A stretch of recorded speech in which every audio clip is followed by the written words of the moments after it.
All right, so welcome back to Multifamily Live podcast. Super excited to have LeAn Wortman on the show. Hey, LeAn, how you doing? Hi, Jason. I'm doing great. Thank you so much for having me. I'm really excited for this. Yeah, it's like to have you. And so LeAn grew up in a remote island in Southeast Alaska where homesteading and subsisting off of the land was the custom. Worked closely with her father in both commercial fishing industry, spending months at sea, and with his real estate investments on Prince of Wales Island. At a young age, she learned the importance of hard work, how to use tools, the basics of residential construction, and how to operate heavy machinery.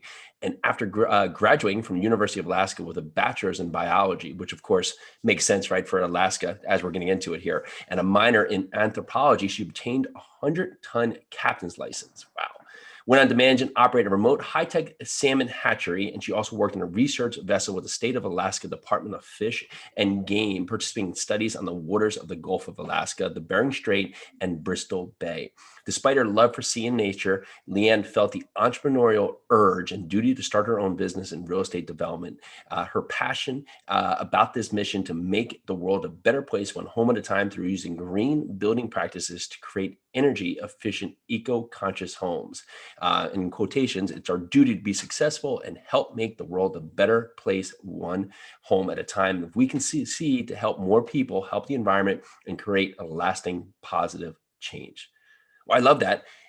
So you grow up in Alaska. You seem to be on this one trajectory. Was there a moment where you just felt that urge that you couldn't push it off anymore? You said, "Okay, I've been down this path. I'm changing today." Was there a moment that stood out? Yes, there was actually. Being stuck out at sea, I shouldn't say stuck. It was really amazing, but you feel kind of stuck when you're on this boat with people and you can't leave the boat, right? And I was only allowed one email a day to the outside world. Wow. So I'm out at sea and I'm only allowed one email, and I'm like, well, where is this leading me? Like, it's beautiful. I love my job. I love what I'm doing, but having a relationship is hard.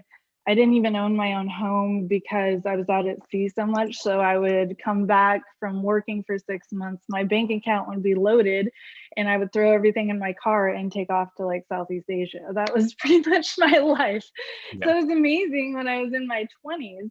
But then I had this kind of reality check, like, well, what if I want a husband one day, or kids, or dogs, or things like that? And so I actually, because I was an Olympic weightlifting competition, I did a lot of heavy squats. I ended up needing hip surgery in both of my hips. And laying in bed, I was like, that was kind of my moment. I was listening to the 4 Hour Work Week by Tim Ferriss, and I was like, I want to be an entrepreneur. And so that's what I went and did. I quit my job and I took a real estate seminar and decided to just start flipping homes. And I went and did it. I'm kind of an action taker, so where that started. I love the path that people take when they find their way through life, right? So commercial fishing to heavyweight or heavy lifting, right, into real estate, right? And that's just how life is, right? We start down a path, and the path gives Mm-hmm. us better questions, better answers, and it leads us to the next steps in our process in our life, right? So when you first Absolutely. took the step into real estate, was it in Alaska, or did you just do what you've Yeah. done before and just change your whole location, and you're in Austin now? Was that where you started the real estate journey, or did you start in Alaska? I started in Alaska by myself, and it was scary AF, just because I had no experience whatsoever. And so I'm this young 27-year-old woman, and I'm talking to lenders like, would you please fund my project? I have no experience, but I know, like, Yeah. I need you. So I ended up actually meeting a guy who is now my life partner and business partner at this real estate, but I had already started my own business. So I was going down this path and he had started his own business, but we decided to do some joint ventures in Alaska. And we found that doing flips in Alaska in the wintertime is really cold and really dark and really hard and not very much fun. And the economy wasn't really supportive of our green building vision that we had. It's a kind of an oil-based market. Alaska does a lot of drilling on the North Shores and whatnot. And so we decided to pick up and move. And after doing 2 flips in Alaska, we basically sold everything that we owned, and we packed up his Jeep, put a rooftop tent on the top, and camped for 6 weeks as we drove across the country to Austin. We had to go through Canada and down through all the states. And that took us 6 weeks. And when we arrived, we had never been here. We had never been to Austin. We didn't really, I think we knew one person and that was it. So it was kind of a leap of faith. You know what's so key there is that at so many times, like you at that point here where you do the 2 flips, it's dark, it's cold, right? It's tough to do. And that's where the majority of people stop. I guess this isn't good for me, right? I guess this isn't going to work, right? Because you get to the point that you think that your elements that you can easily change is our constants, right? And when you say, well, okay, can't do this here, or it's not the right fit for what we're trying to do, well, we'll go somewhere else. Right. And now you pick up your dreams, your goals, and it allows you to do the green building. So well done. Where did the green building come into this way? Because it looks like this was like one of the first items, right? It looks like you're into your 2 flips. You already know green building is part of that ecosystem. What was it that drove you down this route from the start? I think well, I really have a passion for nature and the environment and everything. Growing up in Southeast Alaska, the most pristine place on the earth, like National Geographic goes there to film and whatnot. And I grew up in that. I've always had an appreciation for nature and cared about it. And then that in combination with my biology degree, so I got even more in-depth knowledge about the importance of the environment, that I wanted to somehow make change. And that just was my natural passions and knowledge. And so once we put solar panels on a house in Alaska, and it wasn't like there was no ROI on the solar panels. I did it purely because it was my passion. And there still really isn't a huge ROI, but we still do it here in Austin, but it's better received. People love what we're doing. They love the vision, they love the mission, and they can stand behind it. Our investors like it, the buyers like it. It's an all around good mission to have that speaks to people's souls. So in combination with, I started a nonprofit. So for every acre that we develop, we create 2 acres of certified wildlife habitat. So it's just really the mission and what's behind basically our vision or our business. We found that tough with multifamily too, because solar, right? You have to look at it from like, is this a return that we can generate within 3 to 7 years? And particularly not, you just can't, right? And so typically solar doesn't become that option, which is unfortunate. What other green building practices are you putting into effect with are you doing flips or are you doing new construction? We only do new construction now because it's much more difficult on rehabs to achieve any 5-star rating that we're going for. We go above and beyond the 5-star rating. Even in Austin, there is the 5-star rating energy efficient program that they have here at the city of Austin. And then we're also doing just going into passive house, and that originated in Germany, and that's actually even more intensive than the Austin Energy Green Build rating here in Austin. And we're actually going into ICF construction, and we've wanted to do ICF, but now that the lumber prices are so high, it kind of makes sense to make the transition now, which makes homes even more energy efficient. And you're not using timber. So, yeah. When you think about your end buyer, right, what is that education process been for going from, typical construction and talking about, passive, like how has that education been? And I'm sure once they understand it, they love it, right? But from the concept of just understanding what it is, how have you educated the market?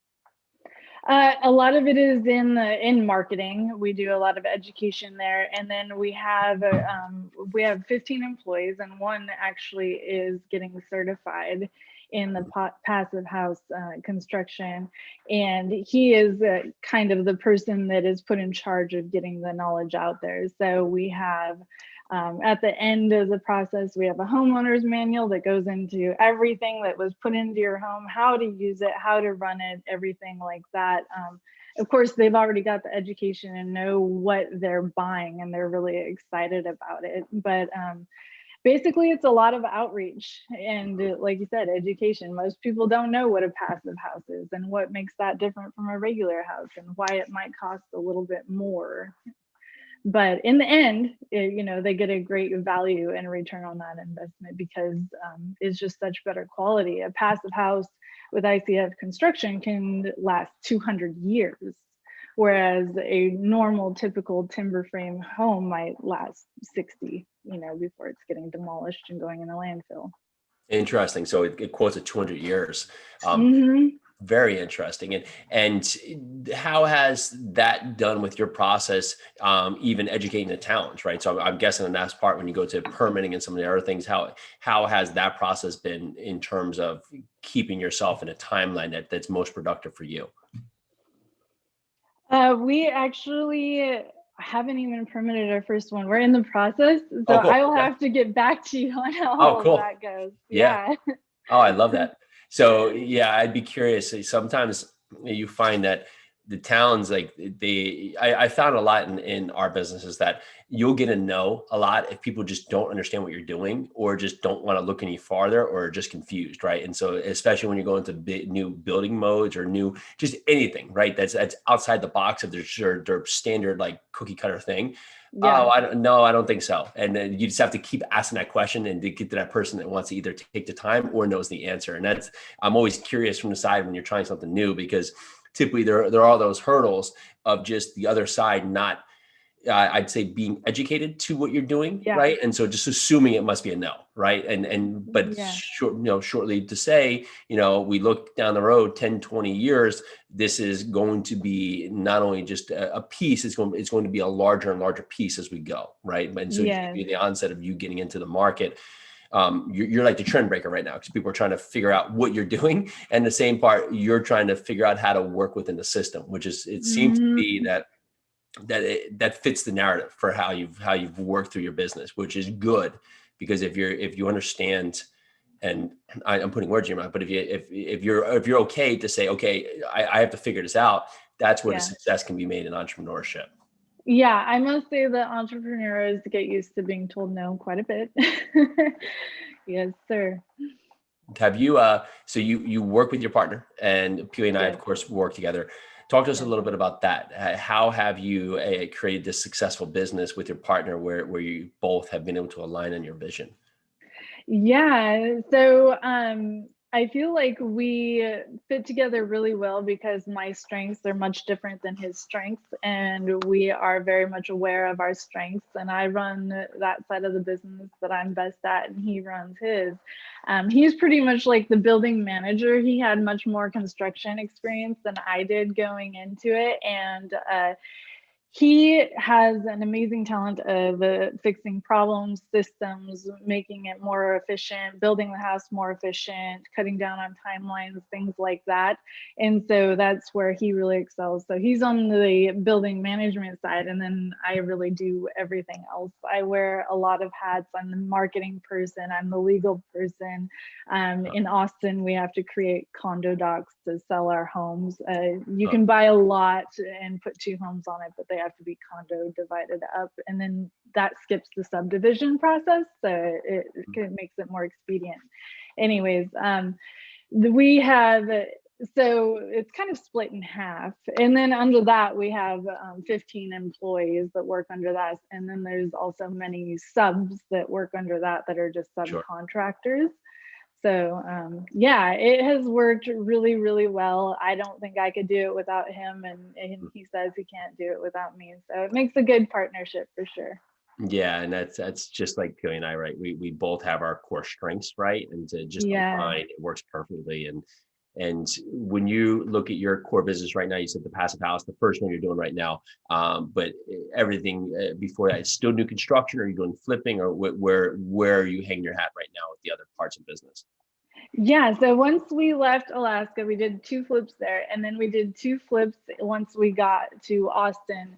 And we just found it was hard. We were striving for the Austin Energy Green certification that I told you about, Yep. rating, and that's still a great energy efficient home. Like we do 2, so then we found that it was hard to do that doing flips, so we went to new construction, just buying land or tear downs. Of course, the tear downs we recycle because we're green builders. Those either get Interesting. put Yeah. on a separate lot, like lifted and put on another lot, or if it doesn't qualify for that, then they actually have Zen Robotics here that if you do a tear down and put it in, it doesn't just go in the landfill. The Zen Robotics go in, like, you know, recycle things, sift it apart. So what we do is buy land, and we'll put new construction on it. And there's 2x6 24-inch on center framing with spray foam insulation. We do exterior foam board insulation. We do heat pump hot water heaters, which are more energy efficient. We do heat pump HVAC. And we also put solar panels on the home, and there's much more to that. So it's still a great energy efficient home, but because we always strive to do better, we're like, well, what's the next best rating? Well, it's Passive House, that was originated in Germany. You know, everyone knows about the Germans. So anyways, they have a very strict standards, and they do a really great job building energy efficient homes. So now we're on track to do that. We've kind of shifted our trajectory. That's incredible. And so even the thought of the recycling process, right? Just not all going straight to the landfill, just you guys have thought about each step, right? And that's where it's usually at, because people will sometimes hang their hat on just one piece of the step. But when you can look at it from start to finish, from where you make the acquisition all the way through the disposition, that's where the businesses really stand and survive. And so well done. That's so cool. We really want to follow back and hear about this first passive build here, because it's be quite a process. And so Yeah. everyone that wants to track you and your investments and what you're working on, where's the best way to learn more, get in touch with you? Oh, well, I am on social media, Instagram at Fortunate Foundations with an S on the end, it's plural.